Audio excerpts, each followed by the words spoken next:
8 chefs d'État africains les plus accro-fétiches selon Mandama.net. Certains chefs d'État ne parviennent pas à gouverner sans s'entourer de conseils plus ou moins avisés d'experts en sciences occultes. En Afrique, ils sont légion les chefs d'État qui ont été ou qui sont encore sur l'emprise de gourous de tout acabit, lesquels les influencent bien souvent de façon négative dans la gestion des affaires d'État en tirant par contre le meilleur profit, au détriment de l'amélioration des conditions de vie des peuples à laquelle ces derniers publics sont censés être utiles. Si cela tient au fond de la conception traditionnelle du pouvoir en Afrique, il n'en demeure pas moins vrai qu'elle a la vision. Autrefois, en effet, tout chef traditionnel au roi avait son gourou. Autant dire que les temps ont évolué et les pratiques restent les mêmes. À cette occasion, David fait le top vous présente 8 chefs d'État africains les plus accro-fétiches selon Bandama.net.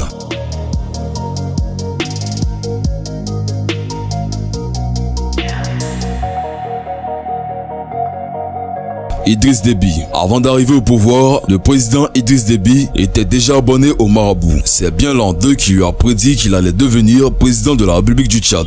Son compagnon de maquis, le général Gouara Lassou, raconte: alors que nous étions dans le maquis au Soudan, en plein doute, Idriss Déby et moi sommes allés un jour consulter un marabout. C'est lui qui l'avait trouvé. Au cours de la séance, il a dit à Déby qu'il allait accéder au pouvoir bientôt. On ne lui connaît pas ouvertement de marabout africain. Pourtant, ses opposants les plus farouches de l'Union des forces de démocratie croient savoir qu'il avait viré son marabout voyant depuis une quinzaine d'années en 2009.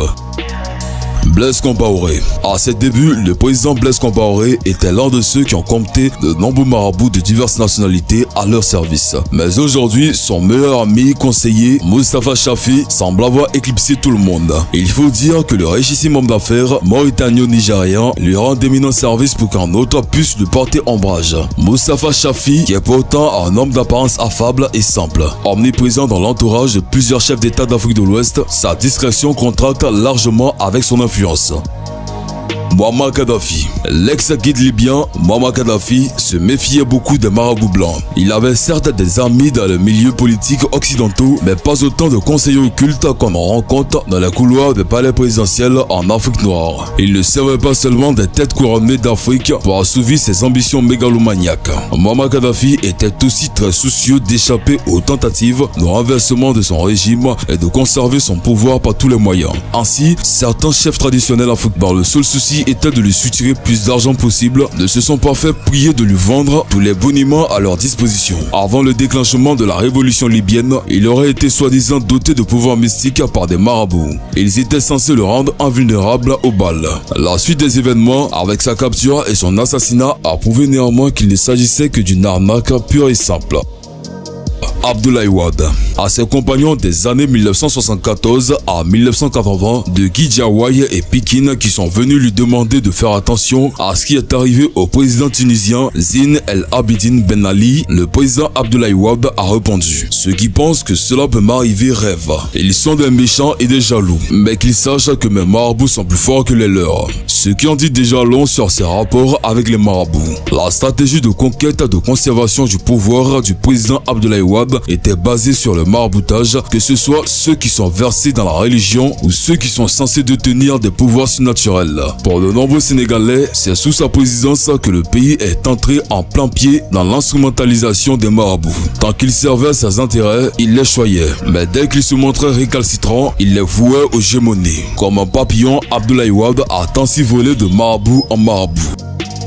Omar Bongo Ondimba, le père de Ali Bongo, était très attaché au mysticisme africain. Il n'a jamais cessé de s'entourer de gourous de toute nationalité jusqu'à la fin de ses jours. Mais de tous, il avait une préférence pour les Béninois. Peut-être en raison du fait que le pays est considéré comme le berceau du vaudou et que cela fait l'objet de tous les fantasmes imaginaires. Jusqu'à la mort du président de la communauté nationale du culte vaudou du Bénin, Zossa était l'un de ses gourous attitrés, comme en attestant ses fréquents voyages au Gabon sur invitation du président gabonais à l'époque.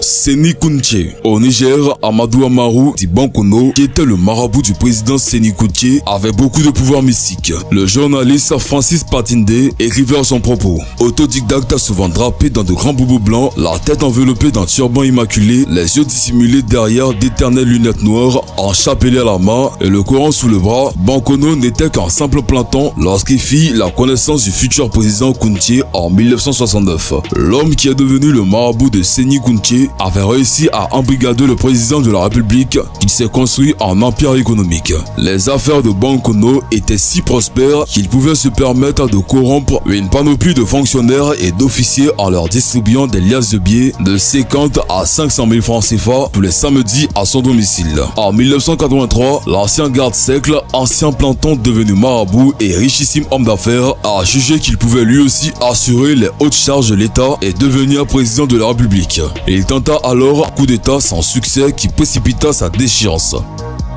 Gnassingbé Eyadema était particulièrement connu pour s'attacher les services des sorciers blancs. Lui-même faisait d'ailleurs de la sorcellerie africaine sa propre affaire. Il n'y a pas de doute que Gnassingbé Eyadema avait ses marabouts africains. Cependant, beaucoup de fables infondées ont circulé à son propos, en l'occurrence concernant ces derniers jours en 2005. Le constitutionnaliste français Charles Debache restera le plus grand célèbre des marabouts blancs d'Eyadema. En tant que conseiller, il aura été à l'origine de tous les tripatouillages de la constitution du Congo, des actes extrêmement habiles. Il est vrai que Debache est un constitutionnaliste de haut niveau. Dans une autre vie, ce juriste a été conseiller de Valéry Giscard d'Estaing, alors locataire de l'Élysée de 1974 à 1981. Toute chose que l'ancien président du Mali et ancien président de la Commission de l'Union africaine, Alpha Ouma Konaré, qualifiait de débaucherie contraire au fonctionnement optimal des institutions démocratiques.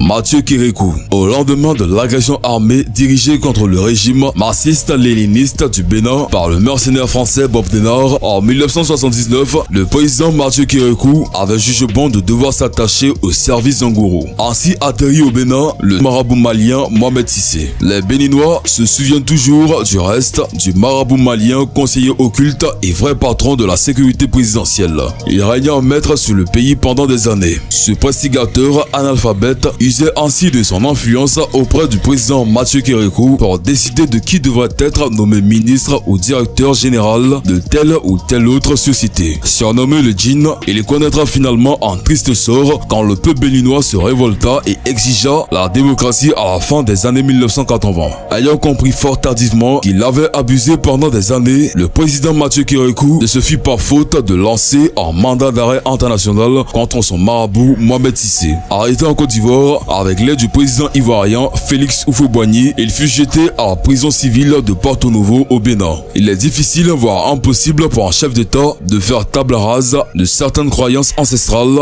dans le recours au marabout. Comme on peut s'en rendre à l'évidence en Afrique, à chaque chef d'État son marabout, son gourou, son sorcier blanc ou noir. Ils ont beau être occidentalisés ou connaître la logique du cartésianisme, il reste que beaucoup d'entre eux sont des conservateurs invétérés. Dès lors qu'il s'agit de tout faire pour conquérir et conserver le pouvoir, il recourt aux mêmes pratiques que les rois qui dirigeaient autrefois sur le continent africain. Voilà, c'est tout pour cette vidéo. Si vous avez aimé la vidéo, n'oubliez pas de vous abonner à la chaîne et activer la cloche de notification pour ne plus jamais rater une vidéo. Allez, on se prend bientôt pour une nouvelle vidéo.